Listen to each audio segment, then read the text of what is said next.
even in California, and go buy a black powder pistol without paperwork. So, you know, so what do you think? Talk to me. Enlighten me. Enlighten you? Well, black powder is an option. I don't know. Let's, you know, you paint a scenario there where, you know, you protected a young lady.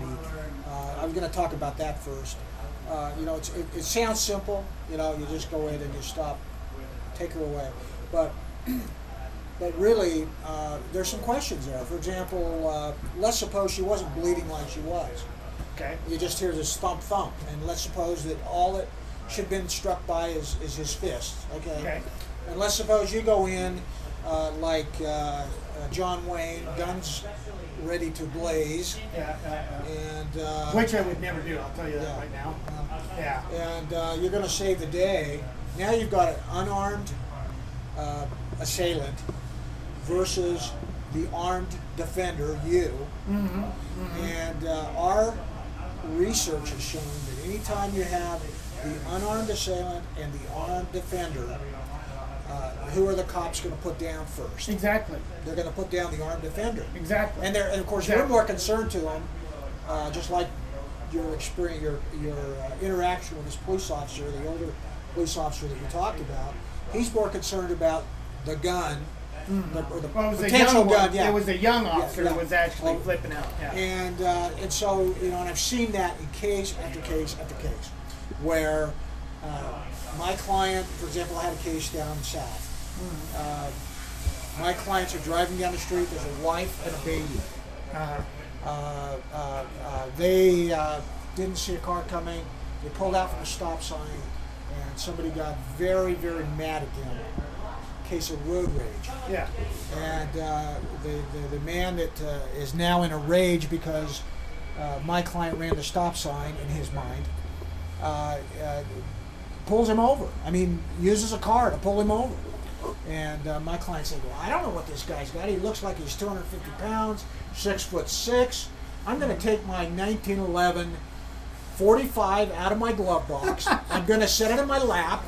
And when this guy comes and reaches in the car to yank me out of the car in front of my wife and baby, he's going to see my gun and he's going to leave me alone. So that's exactly what happened. The big guy comes over. He's not armed. Okay, we got the unarmed assailant. We've got the good guy sitting in the car now with the .45 on his lap, and as soon as the assailant reaches through the window, he looks down, sees the .45 on the lap. Now I'm not sure I would have had the .45 in my lap. I'd have probably had it in my hands, ready to go, so nobody would rip it out of my my possession. I'd have it right off to my right side. The assailant puts his hands in the air, runs back to the car, gets in the car, gets on the cell phone. Now you've got two people seeing who can be the fastest in dialing 911.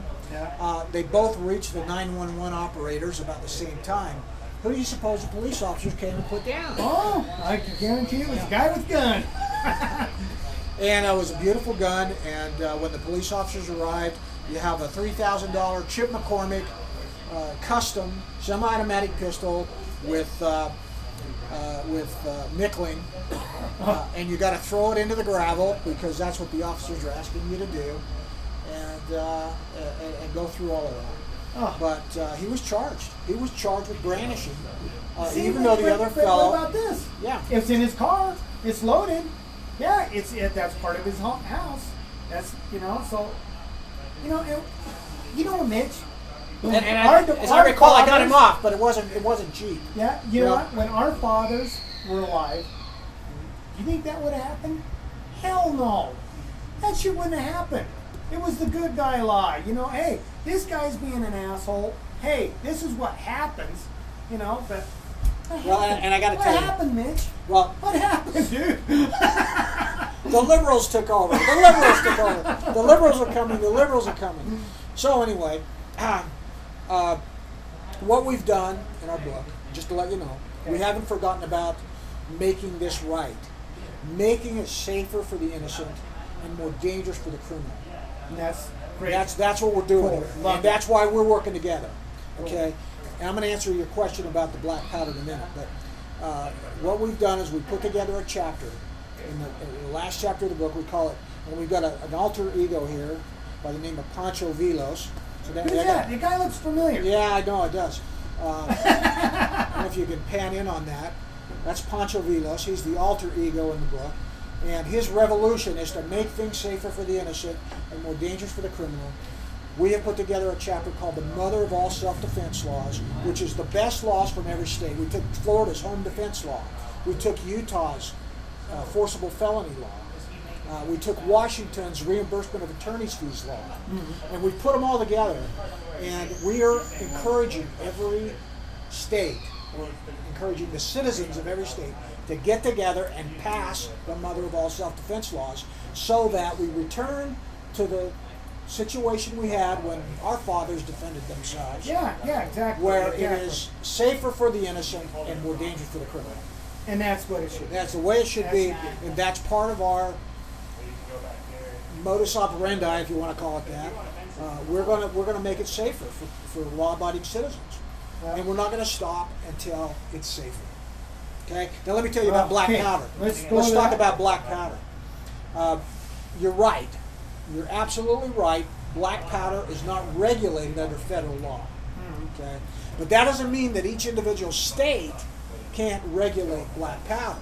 Well, they can still say that this is a deadly weapon. Absolutely. But on the other hand, I can take off my boot and beat you. That's a deadly weapon. A pen's a deadly weapon. It's what you're thinking. But go ahead. Okay. That's how you use the implement. I mean, Grandma and her knitting needle could potentially be a person with a deadly weapon. Okay, depending on how she yells. If she uses the knitting needle like you use your toad stabbers here, my knives.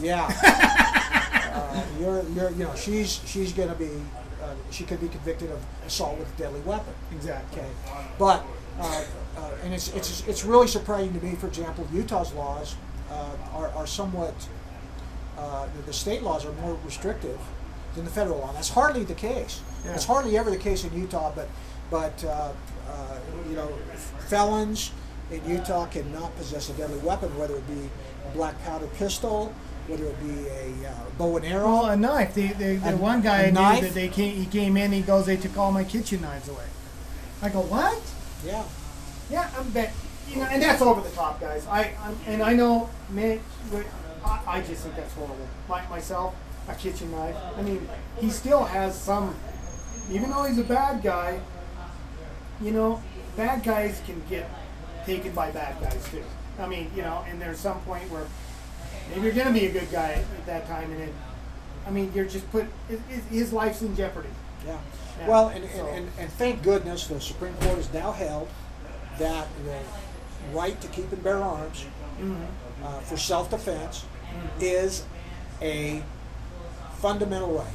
For everyone. For everyone. Okay, now where that's going to go, we don't know.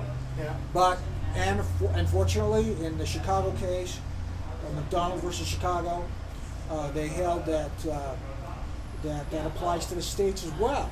Okay, so it's going to take some time, but eventually there's going to be some backing off by the powers that be, recognizing that citizens have a right, even felons have a right to defend themselves. For example, if a felon defended himself with a firearm, I suppose, he's probably going to get prosecuted for possession of a weapon. But if it was necessity, let's say it wasn't his weapon, let's say he's being chased by a violent street gang. He runs past a gun store, runs into the gun store. These guys come in after him. They've all got loaded guns, and he uses a gun to fire back and saves his own life. There's the defense of necessity, and so he's not going to be prosecuted. But if he's walking around with a concealed weapon, he's not going to be prosecuted for defending his life. In other words, if it's legitimate self-defense, but he's going to be prosecuted for possession of a deadly weapon as a felon, and that's the way it works. So, is that ideal? No, it's not ideal. But we're going to move it the other way. We're going to move it the other way with the help of the viewers. Right. This is not the only time. Mitch is going to be here. Do some more things, but the main thing, guys, is look at your laws. Find out what it is. I'm not telling you to carry black powder, but you know what? investigate it for yourself, right, Mitch? And be legal. Always be legal. If you don't know, ask somebody. Ask somebody else. Ask like 3 different people. But Mitch, change the laws. Change exactly. The, work to exactly. change the law. That's what we do here. Cool. Can't cool. tell you how many times cool. we've been to the state legislature. See it? Want to say self-defense? Self-defense laws of all 50 states. You can buy it online.